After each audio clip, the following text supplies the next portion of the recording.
This is Gabrielle with Radio UO. Our guest this evening is Glenn Metal, who you may remember from the 90s metal band Desolate Deeds. Welcome, Glenn. Thank you for having me, Gabby.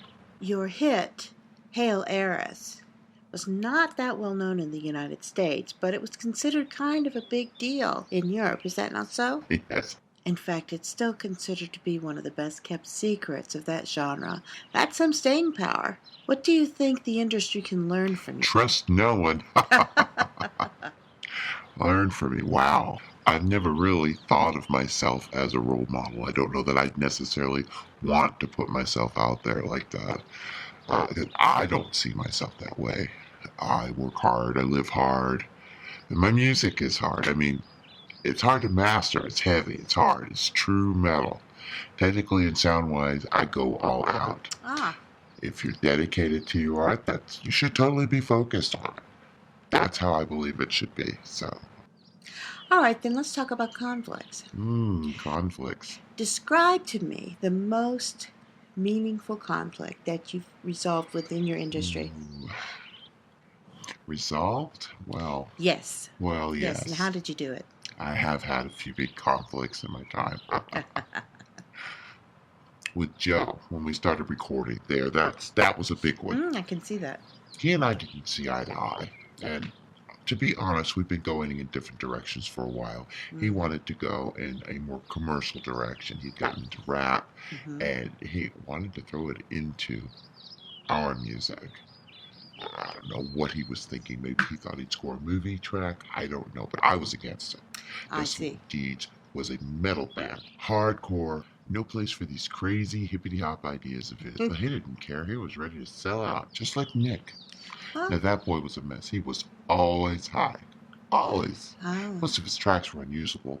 In fact, I wanted to get rid of him. I didn't want him on the recording at all, but Joe, no. He wanted an intervention. And then, you know what? I was right. Before we could even get there, guy OD'd. What does that tell you? Oh, that sounds like you were under an awful lot of stress. Well, how did you resolve the conflict? Same way I resolved my marriage. Oh, really?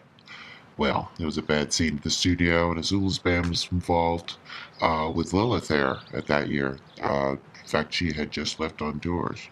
So I figured she's around, and I don't want to be here, so I decided to leave. I split. You split? Hell yeah. I took the first plane out and went as far as I could go and still stay in the United States. Hooked up with some fans, called my lawyer. And how did that resolve your conflict? Are you kidding? The lawyers took care of everything. No muss, no fuss. Severed my contract with the band, filed for divorce with Azula. Didn't talk to her, just let the lawyers handle it. Conflict resolved.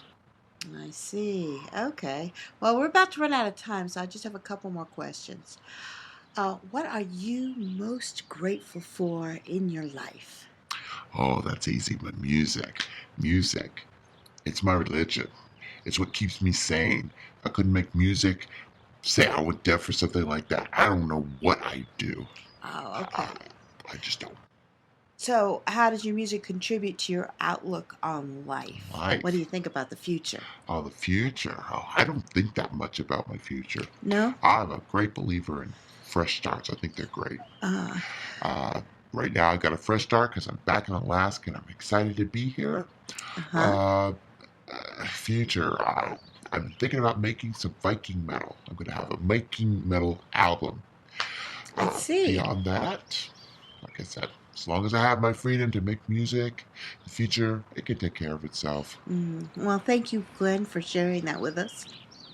Our guest today has been Glenn Metal of Desolate Deeds, speaking to us about his experience with the music industry.